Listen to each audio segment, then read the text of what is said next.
Hey, Chuck Harmon again. Today I want to talk to you about why sales and presenting is an important skill in business. Okay, I've got a couple of notes as usual over the side here to keep me on track.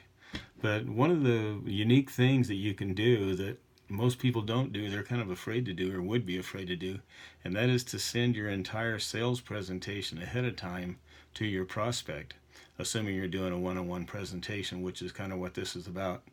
Uh, or even you could even do this in a group, but it would work much better if you did it one on one. I think of a situation like with a webinar where you could send it out to all the people that have signed up for the webinar. That would be a perfect example of doing it with a group.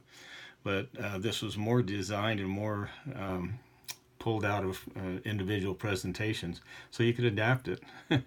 I'm sure you could. Anyway, sending your whole sales presentation, that seems like counterintuitive. Most people would say, well, if I send the whole sales presentation, why do they need me? They've already looked through it.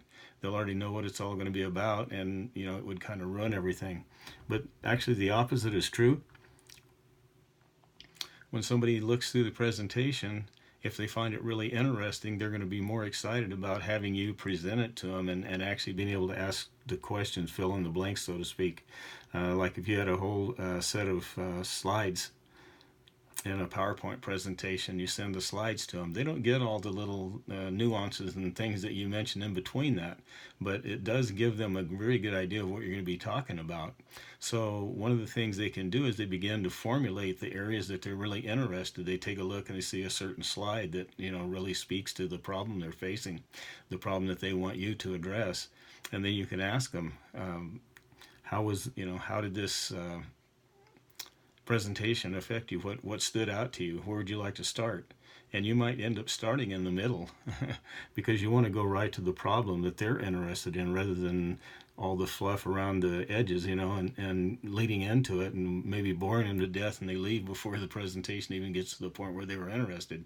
But if they already know ahead of time that there's a point where they're going to be interested and then you actually bring up that point, that's why it's more designed for a one-on-one, because you want to be able to tailor the presentation to the person that expressed the interest.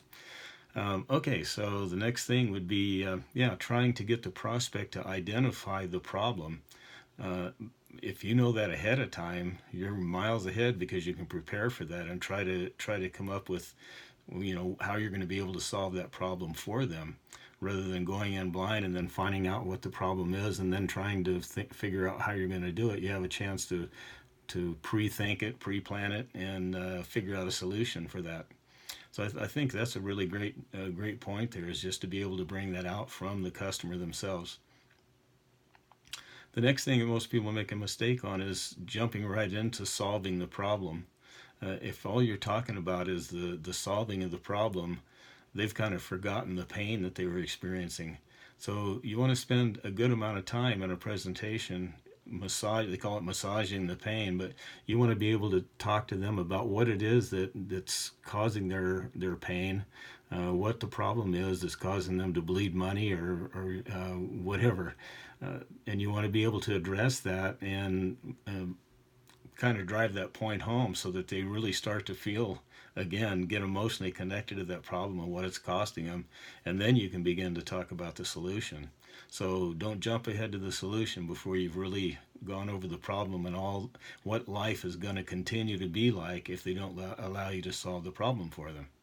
Um, yeah, another thing is to reveal the outcome. If you have gone ahead and figured out what you're going to do, go ahead and reveal that to them right in the beginning, but then go back and continue to massage the problem. You, by doing that, you kind of give them the idea that you've got the answer, but they don't really know the full details of how you got there. But they see, wow, the answer's there. Now you take them back and continue to talk about what life's like right now and what it's costing. Um, the other thing too is, and it would be great if we could talk back and forth here.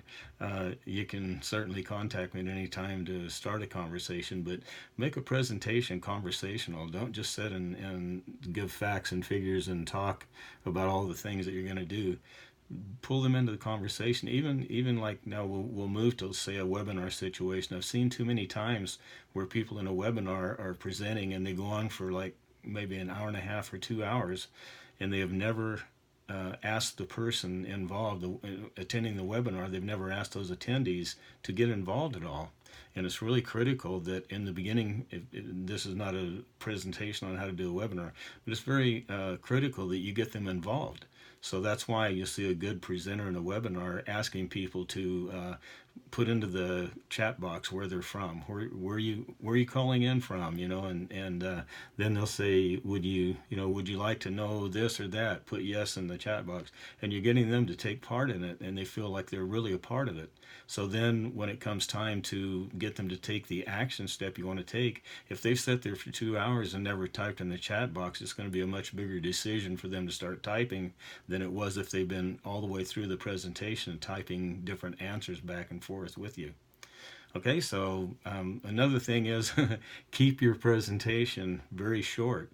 I mean, on a webinar, when you're selling a high-ticket item, or anytime maybe a high-ticket item is a different story, but on your normal sales, you should try to keep like a video or any type of written material so that it can be read like in 9 minutes or less. If it's reading, probably much less, but on a video you can get by with up to maybe about 9 minutes, but that's the max. It shouldn't go in any further than that. Okay. So I hope those tips have helped you today. And I don't know, I'm going to try. Let me see, where's my little my little shut-off thing? I'll try it again. I'm about to give up on this. I might have to reprogram it. Maybe that's what the problem is. But I'll try to clip off the video with my little remote here. If it doesn't work, you'll see me reaching up for the button.